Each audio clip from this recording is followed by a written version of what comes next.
அண்ணா திராவிட முன்னேற்ற கழகத்துடைய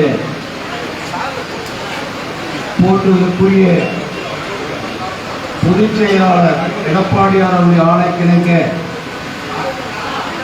நடைபெற்றுக் கொண்டிருக்கின்ற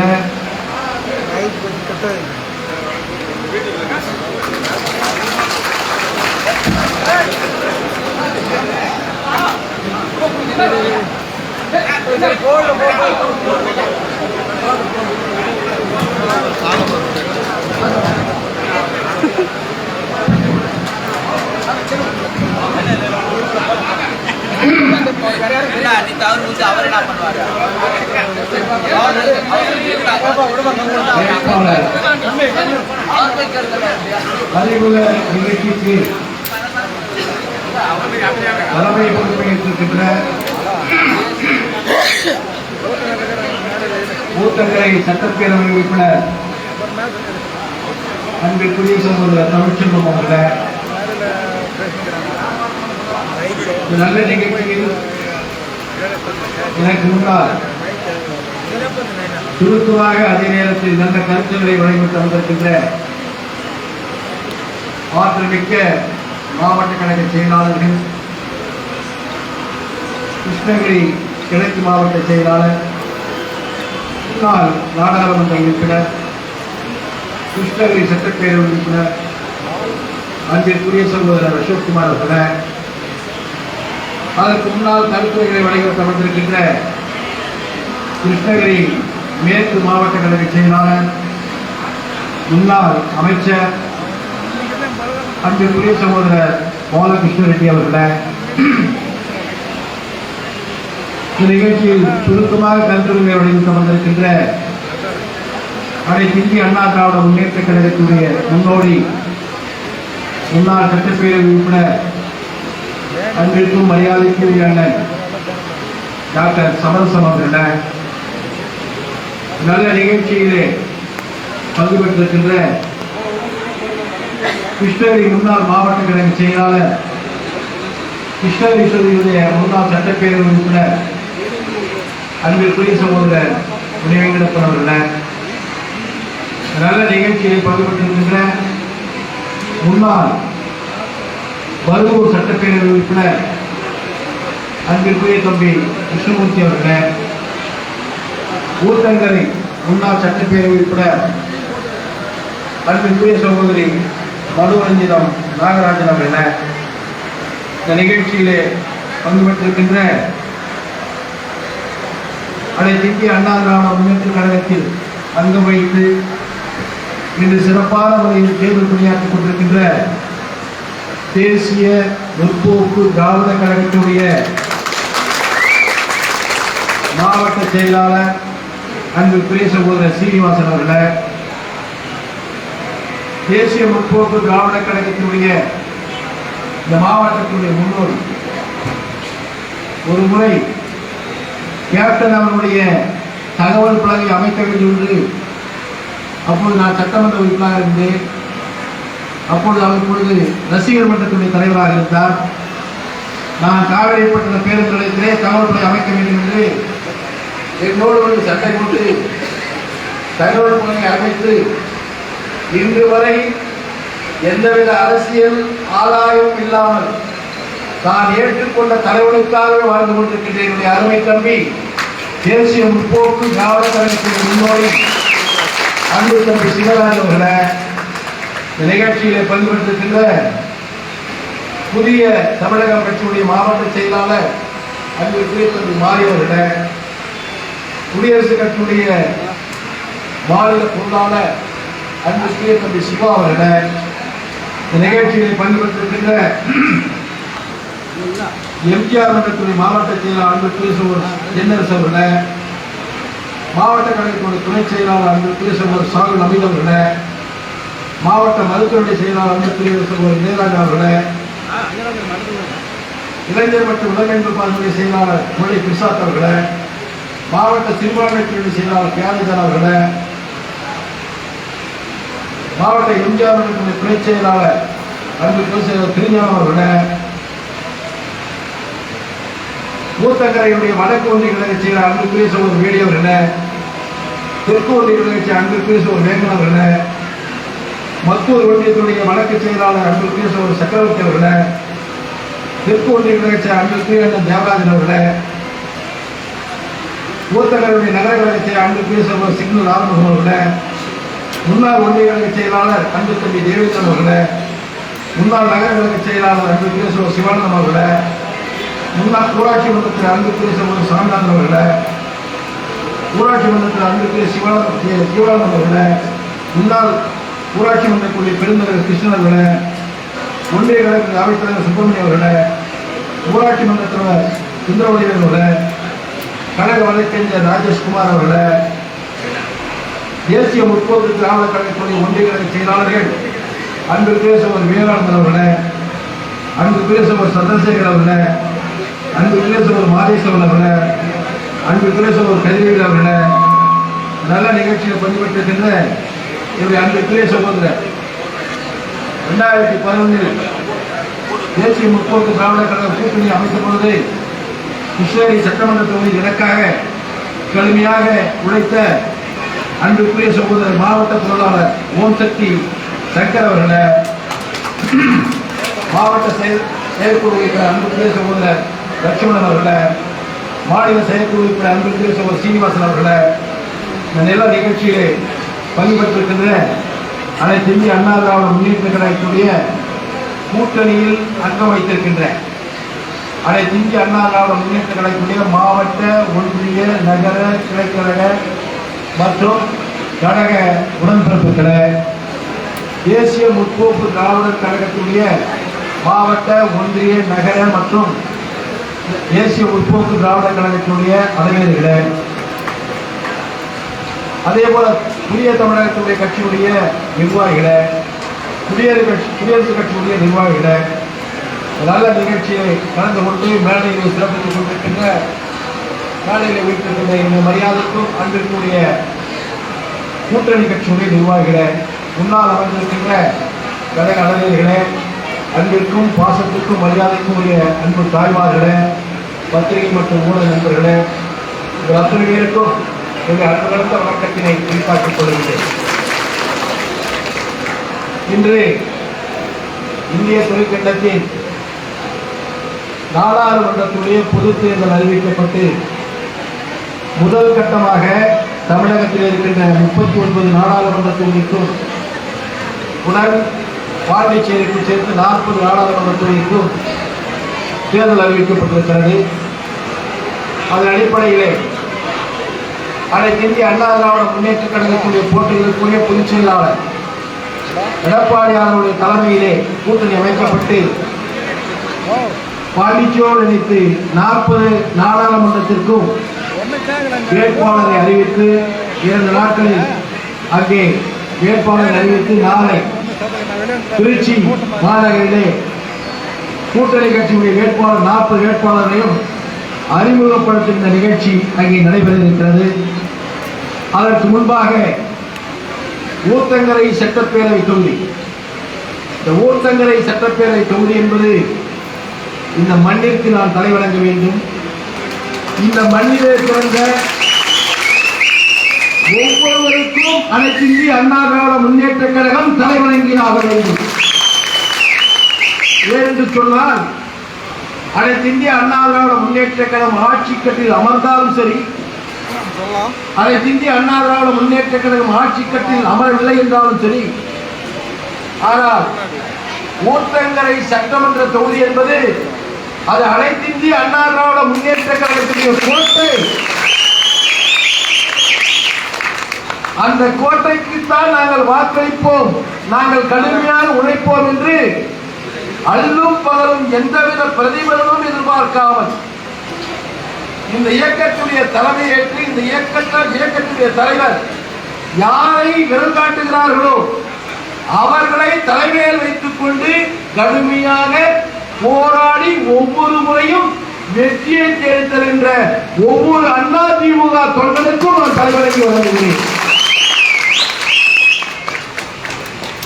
அதே போல எங்களுடைய அனைத்து இந்திய அண்ணா திராவிட முன்னேற்ற கழகத்துடைய பொதுச் செயலாளர் புரட்சித் தலைவர் எம்ஜிஆர் ஆனாலும் சரி, புரட்சித் தலைவி அம்மாவானாலும் சரி, கழகத்துடைய போச்ச எடப்பாடியானாலும் சரி, அவர்கள் எடுத்த வேண்டுகோளை ஏற்று ஒவ்வொரு முறையும் ஆயிரக்கணக்கான வாக்குகள் வித்தியாசத்தில் வெற்றி பெற செய்வதற்கு வாக்களித்த இந்த ஊத்தங்கரை சட்டமன்ற தொகுதிக்குட்பட்ட அத்தனை வாக்காளர் பெருமக்களுக்கும் தாய்மார்களுக்கும் மனமார்ந்த வணக்கத்தை அவ்வளவு செல்வாக்குள்ள ஒரு தொகுதி. இன்று உங்களிடத்திலே மீண்டும் நாங்கள் வந்து மதிப்பீச்சை கேட்கிறோம். அப்படி கேட்பதற்கு காரணம், இந்திய அரசியலில் ஒரு நிலையற்ற தன்மை இருக்கிறது. இந்த ஆட்சியில் இருக்கின்றவர்கள் சர்வாதிகாரத்தில் நடந்து கொண்டிருக்கிறார்கள். இன்று மாநிலத்தில் இருக்கின்ற ஆட்சியாளர்கள் அவர்கள் ஊழல்வாதிகளாக இருக்கிறார்கள். மக்களை ஏமாற்றி 520 வாக்குறுதிகளை கொடுத்து 1 வாக்குறுதிகளை மட்டும் நிறைவேற்றிவிட்டு 100 வாக்குறுதிகள் நிறைவேற்றிவிட்டோம் என்று பொய்யான கருத்துக்களை சொல்லி மக்களை ஏமாற்றி வாக்குகளை கேட்க வருகிறார்கள். ஆனால் மக்களுக்காகவே உருவாக்கப்பட்ட இந்த அனைத்து இந்திய அண்ணா திராவிட முன்னேற்ற கழகம் 30 ஆண்டு காலம் ஆட்சி பொறுப்பிலே கட்டிலிருந்து இன்று தமிழகத்திலே இருக்கின்ற கரைகோடியிலே இருக்கின்ற ஏழை எளிய மக்கள், மிகவும் பாதிக்கப்பட்ட மக்கள், அடித்தட்டிலே வாழ்ந்து கொண்டிருக்கிற மக்கள், அந்த மக்களுக்கு தேவையான அடிப்படை அனைத்து வசதிகளையும் கொடுத்த ஒரே ஒரு இயக்கம் அனைத்து இந்திய அண்ணா திராவிட முன்னேற்ற கழகம். இதை மறுக்கவோ மறைக்கவோ முடியாது. ஏனென்று சொன்னால், நீண்ட காலமாக கிராமத்தில் இருக்கின்ற குழந்தைகள் பள்ளிக்கு செல்லாமல் இருந்ததை பள்ளிக்கு செல்ல வைத்தவர் புரட்சித் தலைவர் எம்ஜிஆர் சத்துணவு திட்டம் கொடுத்து, அந்த திட்டம் இன்று நடைமுறையில் இருந்து கொண்டிருக்கிறது. அந்த திட்டத்தை கொண்டு வந்தது அனைத்து இந்திய அண்ணா திராவிட முன்னேற்ற கழகம். அதே போல புரட்சித் தலைவர் எம்ஜிஆர் அவர்கள் முதலாக கிராமப்புறங்களில் இருக்கின்ற வயதான தாய்மார்கள், ஏழ்மை நிலையில் இருக்கின்ற தாய்மார்கள், பெரியவர்கள், அவர்களுக்கு உடுத்துவதற்கு கூட உடையில்லை என்ற நிலை அடைந்து முதலாக இந்திய துறைக்கண்டத்திலேயே விலையில்லாத வேட்டியையும் புடவையும் பொங்கல் திருநாளுக்கு முதலாக கொடுத்த இயக்கம் அண்ணா திராவிட முன்னேற்ற கழகம். அது நடைமுறையில் இருந்து கொண்டிருக்கிறது. அதே போல பள்ளிக்கு செல்கின்ற மாணவர்கள் புரட்சித் தலைவர் சத்துணவு கொடுத்தார். அந்த மாணவ செல்வங்கள் ஏழ்மையில் இருக்கின்ற காரணத்தினால் போடுகின்ற உடை கூட அழுக்காக இருக்கிறது, கிழிந்து இருக்கிறது. அந்த குழந்தைகளுக்கு நல்ல உடை கொடுக்க வேண்டும் என்று சிந்தித்து இந்தியாவில் எந்த முதலமைச்சரும் கொண்டு வராத திட்டத்தை, ஒரு குழந்தைக்கு ஆண்டுக்கு 4 சீருடை வழங்கிய சின்னம், இரட்டை சின்னம் வழங்கிய புரட்சித் தலைவர். அது நடைமுறையிலே இருக்கிறது. அதே போல கிராமத்திலே படிக்கிற பிள்ளைகள், மிடில் ஸ்கூல் நடுநிலை பள்ளியிலே படிக்கிற பிள்ளைகள் உயர்நிலைக்கு வர வேண்டும் என்று சொன்னால், ஒரு 5 கிலோமீட்டர் இருக்கிறது என்று சொன்னால், அந்த பிள்ளைகள் குறித்த நேரத்துக்கு வர வேண்டும் என்பதற்காக சைக்கிளை கொடுத்த சின்னம் கட்சி அண்ணா திராவிட முன்னேற்ற கழகம். அது நடைமுறையில் இருக்கிறது. இப்படி ஒரு குடும்பத்தினுடைய வளர்ச்சி, ஒரு குடும்பம் மேம்படுவதற்கு அனைத்து திட்டங்களையும் கொடுத்த இயக்கம் அனைத்து இந்திய அண்ணா திராவிட முன்னேற்ற கழகம். நான் கேட்கிறேன், இந்த மாவட்டத்தில் ஒன்றுபட்ட மாவட்டம் தர்மபுரி, கிருஷ்ணகிரி ஆகிய 2 மாவட்டங்கள் ஒன்று மாவட்டம். இந்த 24 லட்சம் மக்களுடைய இந்த மாவட்டத்தில் கிட்டத்தட்ட 10 லட்சம் மாணவர்கள் படிக்கக்கூடிய இந்த மாவட்டத்தில் திரு கருணாநிதி அவர்கள் 19 ஆண்டு காலம் முதலமைச்சராக இருந்தார் என்று சொல்லுகிறார். ஆனால் காங்கிரஸ்காரன் காலத்தில் மட்டும் ஒரு கல்லூரி வந்தது. இந்த 10 லட்சம் பிள்ளைகள் படித்துவிட்டு +2 படித்துவிட்டு உயர்கல்விக்கு செல்ல வேண்டும் என்று சொன்னால் வெளி மாநிலத்திற்கு தான், வெளி மாவட்டத்திற்கு தான் செல்ல வேண்டிய நிலைமை. இதை அறிந்த புரட்சித் தலைவி அம்மா அவர்கள் ஆட்சி காலத்திலே கிட்டத்தட்ட 11 கல்லூரிகளை கொண்டு வந்து இந்த மாவட்டத்தில் மாணவர்களை படிக்கக்கூடிய ஒரு நிலையை உருவாக்கி கொடுத்தவர் புரட்சித் தலைவர். கருணாநிதி ஒரு காலேஜ் கொண்டது. நம்ம படிக்கிற பிள்ளைங்க எதிர்காலம் வேணுமா இல்லையா? அந்த எதிர்காலத்தை நம்பி அந்த எதிர்காலத்துக்கு வழிபடுகின்ற வகையில் தான் இந்த கல்லூரியை கொண்டு வந்தார். இப்படி ஒவ்வொரு திட்டமாக கொண்டு வந்த இயக்கம் அண்ணா திராவிட முன்னேற்ற கழகம். அந்த இயக்கம் மீண்டும் நாடாளுமன்ற தேர்தல் இருக்கிறது. கேட்கலாம், எம்பி ஆகி நீங்க என்ன பண்ண போறீங்க? நான் கேட்கிறேன், எம்பி ஆகி ஏற்கனவே இருந்த காங்கிரஸ் இயக்கத்துடைய நாடாளுமன்ற உறுப்பினர் திரு செல்லகுமார் 5 வருஷம் இருந்தார். 5 வருஷம் இருந்த செல்லகுமார் யாருக்காவது தெரியுமா? அடையாளம் தெரியுமா? யாருக்கும் தெரியாது. அப்ப அவர் எதுக்கு தேவை? அதே 2014 இருந்து 2019 வரையும் நம்முடைய அன்பு சகோதரர் அசோக் குமார் நாடாளுமன்ற உறுப்பினராக இருந்தார். 5 வருஷம். எல்லா கிராமத்துக்கும் வந்தாரா இல்லையா? எல்லாருக்கும் தெரியுமா இல்லையா? இப்படி நம்மோடு வாழ்ந்து கொண்டிருக்கின்றவர்களை, நம்முடைய பிரச்சனைகளை எதிர்நோக்கி அவர்களுக்கு உதவி செய்கின்றவர்களை நாம் தேர்ந்தெடுக்க வேண்டும். இன்னைக்கு செல்லகுமார் இங்க நிப்பார், ஜெயிச்சுட்டு போனா மறுபடியும் 5 வருஷம் கழிச்சு தேர்தல் தான் வருவார். ஏன்னா இங்க இருந்தாருன்னா அவருக்கு தெரியும் அவர் எங்கோ இருப்பவர், அவர் டெல்லியிலே வாசம் செய்கின்றவர். அப்படி அந்நியரை கொண்டு வந்து நாம் தேர்ந்தெடுக்கின்ற பொழுது நமக்கு என்ன பிரச்சனை தீர்வு ஏற்படுகிறது? இங்கே ஒரு பிரச்சனை வருகிறது என்று வைத்துக் கொள்ளும், ஒரு பொது பிரச்சனை வருகிறது. நாடாளுமன்ற உறுப்பினரை கூப்பிடுங்கள் என்று சொன்னால் அவர் வர மாட்டார். ஆனால் அண்ணா திராவிட முன்னேற்ற கழகத்தை நாடாளுமன்ற உறுப்பினராக இருந்த அசோக் குமார் அவர்கள் உடனே ஓடி வந்தார். அதற்காகத்தான் நான் இங்கே கூறுகிறேன். அதே போல பாரதிய ஜனதா கட்சியுடைய வேட்பாளர் திரு நரசிம்மன் அவர்கள், அவர் ஒரு பிசினஸ் மேன். அவர் ஏதோ வருவார் போவார், அவ்வளவுதான். ஆனால் இன்று நம்முடைய கழகத்துடைய பொதுச் செயலாளர் எடப்பாடியார் அவர்கள் நமக்கு ஒரு நல்ல வேட்பாளரை கொடுத்திருக்கிறார். அந்த வேட்பாளர் 5 மொழிகள் தெரியும்.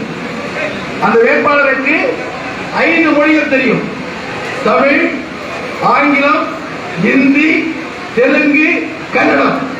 5 மொழிகளை தெரிந்த, பேசுகின்ற, எழுதக்கூடிய திறமையுள்ள ஒரு வேட்பாளரை நம்முடைய பொதுச் செயலாளர் அவர்கள் அறிமுகப்படுத்தியிருக்கிறார்கள்.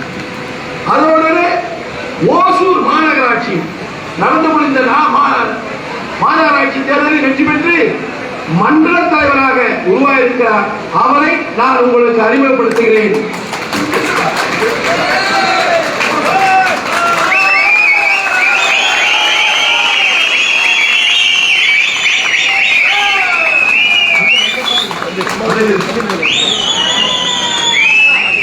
இப்படி மக்களோடு மக்களாக வாழ்ந்து கொள்ளக்கூடிய ஒரு வேட்பாளரை அனைத்து இந்திய அண்ணா திராவிட முன்னேற்ற கழகத்துடைய கூட்டணி கட்சியுடைய வேட்பாளராக நாம் நிறுத்தியிருக்கிறோம். இவருக்கு நீங்கள் கடுமையாக, இவர் வெற்றி பெற்று வந்தால் நிச்சயமாக வாரத்திற்கு ஒரு முறை, மாதத்திற்கு ஒரு முறை அல்ல, வாரத்திற்கு ஒரு முறை ஊர்த்தங்கரையிலே வந்து உட்கார்ந்து கொண்டு அந்த பகுதியுடைய பிரச்சனைகளை கேட்டெடுத்து உடன் நடவடிக்கை எடுக்கக்கூடிய ஒரு சராசரி மனிதராக, சராசரி தொண்டராக நிச்சயமாக உறுதியாக இருப்பார் என்பதை நாங்கள் உங்களுக்கு ஒரு வாக்குறுதியாக அளிக்கிறோம். நம்ம எதிர்த்து பாரதிய ஜனதா கட்சி இருக்கிறது, நம்ம எதிர்த்து காங்கிரஸ் கட்சி இருக்கிறது, நாம் நிற்கிறோம். இதில் நிற்கின்ற வேட்பாளருடைய தகுதிகளை பார்க்க வேண்டும். காங்கிரஸ் கட்சியில் இருக்கின்ற வேட்பாளர் மண்ணில் மைந்தர் அல்ல. ஆனால் மண்ணில் மைந்தர் இல்லை என்றாலும் கூட அவர் நின்று வெற்றி பெற்றால் இந்த மக்களுக்கு பணியாற்றுகிறார் என்று சொன்னால் இந்த 5 ஆண்டு காலத்தில் எதையுமே செய்யவில்லை. ஆனால் நம்முடைய ஜெயபிரகாஷ் அவர்கள் உங்களுடைய உழைப்பால், உங்களுடைய தியாகத்தால் இந்த பகுதி மக்கள் வாக்களித்து வெற்றி பெற செய்வார் என்று சொன்னால் நிச்சயமாக வாரத்திற்கு ஒரு முறை உங்களை சந்திக்கக்கூடிய அலுவலகத்தை, நாடாளுமன்ற அலுவலகத்தை ஊர்த்தங்கரையிலே நிச்சயமாக திறந்து வைத்து உங்களோடு பணியாற்றுவார் என்ற உறுதியை நான் இங்கே சொல்ல கடமைப்பட்டிருக்கிறேன். 6 தொகுதியிலும் நாடாளுமன்ற தொகுதியுடைய உறுப்பினருடைய அலுவலகம் திறக்கப்படும். அந்த திறக்கப்பட்ட அலுவலகத்தில் நிச்சயமாக வாரத்திற்கு ஒரு முறை அவர் அமர்ந்து அந்த பகுதியுடைய குறைகளை கேட்டு உரிய அதிகாரத்தில் எடுத்து சொல்லி நடவடிக்கை எடுப்பார் என்ற வாக்குறுதியை நான் தருகிறேன். இந்த வாக்குறுதியை அன்பு சோழர்கள் ஒவ்வொரு வாக்காளர்களுக்கும் நீங்கள் எடுத்துச் செல்ல வேண்டும். ஒவ்வொரு வாக்காளர்களுக்கும் அப்படி இந்த நல்ல வேட்பாளரை நம்முடைய கழகத்துடைய பொதுச் செயலாளர் நமக்கு கொடுத்திருக்கிறார். நாம் இரட்டைக்கு ஏன் வாக்களிக்க வேண்டும் என்பதையும் நீங்கள் வாக்காளர்கள் எடுத்து சொல்ல வேண்டும். ஏனென்று சொன்னால் இன்று நம்ம எதிர்க்கின்ற பாரதிய ஜனதா கட்சி ஒரு சர்வாதிகார அடிப்படையில் நடந்து கொண்டிருக்கிறது.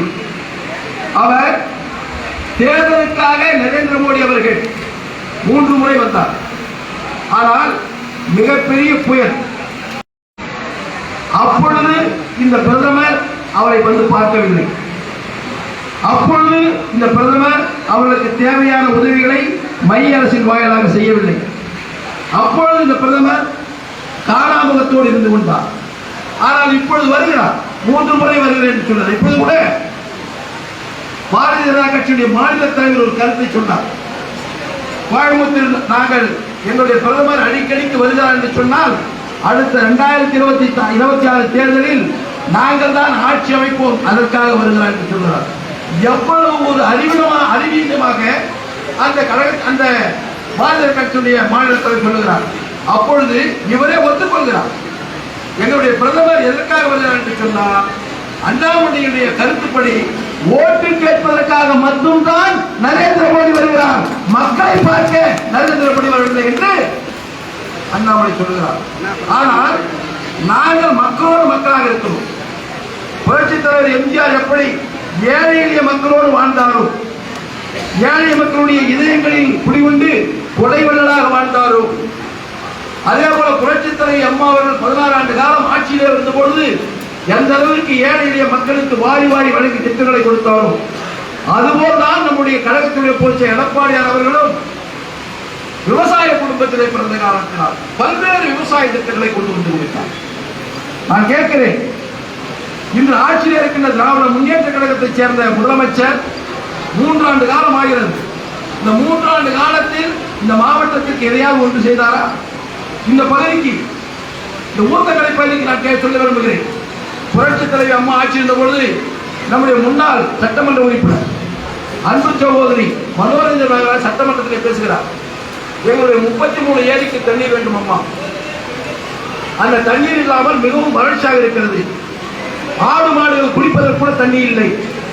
எனவே அந்த ஏரிகளுக்கு நீர் வருவதற்காக அணைக்கட்டிலிருந்து தண்ணீர் கொடுக்க வேண்டும் என்று கேட்கிறார். அப்படி கேட்டவுடனே புரட்சித் தலைவி அம்மா அவர்கள் உத்தரவு போடுகிறார்கள். அந்த உத்தரவின்படிதான் நிலத்தை கையகப்படுத்துவதற்காக அப்பொழுதே 16 கோடி ரூபாய் ஒதுக்கி நிலையத்தை கையகப்படுத்தி 83 கோடி ரூபாய் ஒதுக்கி இப்பொழுது வேலை நடைபெற்றுக் கொண்டிருக்கிறது. இந்த 33 ஏரிக்கு தண்ணி வந்துச்சுன்னா இந்த பகுதியில் இருக்கிற வறட்சி முழுசும் போயிடுது. அது யார் கொண்டு வந்தது? அதிமுக ஆட்சி இருக்கும்போது கொண்டு வந்தது. இதை சொல்ல வேண்டும். அதே போல்தான் இங்கே பாலிடெக்னிக் கல்லூரி வேண்டும் என்று சொன்னார். உடனடியாக பாலிடெக்னிக் கல்லூரியை கொடுத்தார்கள் புரட்சித் தலைவி அம்மா. இப்படி பல்வேறு திட்டங்களை, அதே போல நீதிமன்றம் வேண்டும் என்று சொன்னார்கள், உடனே நீதிமன்றத்தை கொடுத்தார்கள். இப்படி நாம் எல்லாத்தையும் சொல்லிக்கொண்டு சொல்ல முடியும். ஆனால் திமுக ஆட்சியில் இந்த மாவட்டத்திற்கு, இந்த தொகுதிக்கு எதையாவது செய்தார்கள் என்று சொன்னால் இதுவரை. எனவே மக்களுக்காக பணியாற்றக்கூடிய இயக்கம் அண்ணா திராவிட முன்னேற்ற கழகம். இங்கே வந்திருக்கின்ற கழக தொண்டர்கள், நிர்வாகிகள் இந்த தேர்தலை நமக்கு ஒரு சவாலாக எடுத்துக் கொள்ள வேண்டும். ஏனென்று சொன்னால் இங்கே இருக்கின்ற பல்வேறு கட்சிகள், ஊடகங்கள், அதே போல அரசியல் விமர்சகர்கள் நாம் ஏதோ நம்முடைய கட்சி பலமிழந்ததை போல சொல்லிக் கொண்டிருக்கிறார்கள், விமர்சனம் செய்து கொண்டிருக்கிறார்கள். அவளை பற்றி கவலைப்பட வேண்டியதில்லை. மாறாக மக்கள் யார் பக்கம் இருக்கிறார்கள் என்பதை நிரூபிப்பதற்கு நல்ல வாய்ப்பு நமக்கு கிடைத்திருக்கிறது, நல்ல வாய்ப்பு கிடைத்திருக்கிறது. எனவே ஒவ்வொரு வீடாக செல்ல வேண்டும். நான் கேட்கிறேன், ஒரு முதலமைச்சர் மக்களை நேசிக்கக்கூடிய முதலமைச்சர் எப்படி இருக்கணும்? இந்த மார்ச்சின் ஒரு ஆள் தான். அந்த மார்ச்சின் யாருன்னா லாட்ஜி டிக்கெட் விற்கிறோம். இந்த லாட்ஜி டிக்கெட் விற்கிறதுனால சூதாட்டத்தினால எத்தனை குடும்பம் அழிஞ்சு போயிருக்கு, எத்தனை தாய்மார்கள் தாலி எடுத்திருக்காங்க, எத்தனை தாய்மார்கள் உதவியா இருக்காங்க, ராத்திரியோட ராத்திரியா எத்தனை சொத்தை திருடி போயிருக்காங்க. அது வெறி. அந்த சூதாட்டத்தில் சம்பாதிச்ச காசை இந்த ஸ்டாலினுக்கு அந்த மார்ட்டின் இந்த பத்திரத்தில் எவ்வளவு கொடுக்குறாங்க? அந்த பாண்ட்ல 509 கோடி ரூபாய் அந்த மார்ட்டின் வந்து ஸ்டாலினுக்கு கொடுத்துருக்கான். இந்த ஆட்சியாக நமக்கு சூதாட்டம் நடத்துறவங்க காசு வாங்க ஒரு முதலமைச்சர் நமக்கு அவசியமா? இதையெல்லாம் நாம் மக்களிடத்தில் எடுத்து சொல்ல வேண்டும். அதே மாதிரி தான் நம்மளோட இருந்தாங்க, அவங்க போயிட்டாங்க. அவங்களை பத்தி பேச வேண்டியது. அவங்க இப்ப என்ன நிலைமைன்னா, இந்த சூழ்நிலை என்னன்னா, அரசியல் களத்தில் அனாதையர் ஆயிட்டாங்க. அரசியல் களத்தில் அனாதையாக மட்டும் இல்ல, அவமானப்பட்டுக் கொண்டிருக்கிறார்கள். அவமானப்பட்டுக் கொண்டிருக்கிற ஒரு மேடையில 3 முறை வேண்ட ஒரு ஆளை ஒரு சாதாரண நாளையே உட்காரியா நான் பேசணும், நரேந்திர மோடி வந்து நான் வாழ்ந்து கொடுக்கணும், போய் உட்காரக்கூடிய ஒரு அவமான சின்னமாக காட்சியளித்துக் கொண்டிருக்கிறார்கள். ஏன் என்று சொன்னால் இந்த கட்சியை உருவாக்கிய புரட்சித் தலைவர் எம்ஜிஆருடைய ஆன்மா அப்படி, இந்த கட்சியை காப்பாற்றிய புரட்சித் தலைவர் அம்மாவுடைய ஆன்மா அப்படி. இந்த ஆன்மாக்களை நான் ஆமா அவங்களோட அவங்களும் சொல்லி ஏமாற்றி போய் பேசி 3 முறை முதலமைச்சராக இருந்து ஒரு 12 வருஷம் அமைச்சர் பதவியில் இருந்த ஓ பன்னீர்செல்வம் இன்னைக்கு இந்த கட்சியை சின்னத்தை முடக்கணும்னு சொன்னதுனாலேயே இந்த ஆன்மா புரட்சித் தலைவர் எம்ஜிஆருடைய ஆன்மாவும் புரட்சித் தலைவர் அம்மாவுடைய ஆன்மாவும் அவர்களுக்கு தண்டனை கொடுத்திருக்கிறது. அதனால்தான் அரசியல் களத்திலே அவர்கள் அனாதையாக இருக்கிறார்கள், அவமானப்பட்டுக் கொண்டிருக்கிறார்கள். நாம் புரட்சித் தலைவர் அம்மாவுடைய புரட்சித் தலைவர் எம்ஜிஆரையும் தலைமையில் வைத்துக் கொண்டு நாம் கொண்டாடி கொண்டிருக்கிறோம். அப்படிப்பட்ட வேட்பாளர் நம்முடைய வேட்பாளர் ஜெயபிரகாஷ் அவர்கள் 5 மொழி தெரிந்தவர், உங்களோடு உங்களில் ஒருவராக இருப்பவர், மக்களோடு மக்களாக பணியாற்றக்கூடியவர், கட்சிக்கு விசுவாசமானவர், தலைமைக்கு விசுவாசமானவர், உங்களுக்கும் விசுவாசமானவர், ஒவ்வொரு உழைக்கின்ற அண்ணா திராவிட முன்னேற்ற கழக தொண்டனுக்கும் உண்மையானவராகவும் விசுவாசியாகவும் அமைச்சர் ஜெயபிரகாஷ் இருப்பார்கள். அவரை வெற்றி பெறுவதற்கு நீங்கள் கடுமையாக உழைத்து கிட்டத்தட்ட ஊட்டங்களை தொகுதியில் மட்டும் 35,000 வாக்குகள் வித்தியாசத்தில் கட்டாட்சிகள் வெற்றி பெற்றது என்ற செய்தி வர வேண்டும். அதற்கு நாம் நம்மை தயார்படுத்திக் கொள்ள வேண்டும் என்று கூறி விடைபெறுகிறேன். நன்றி, வணக்கம்.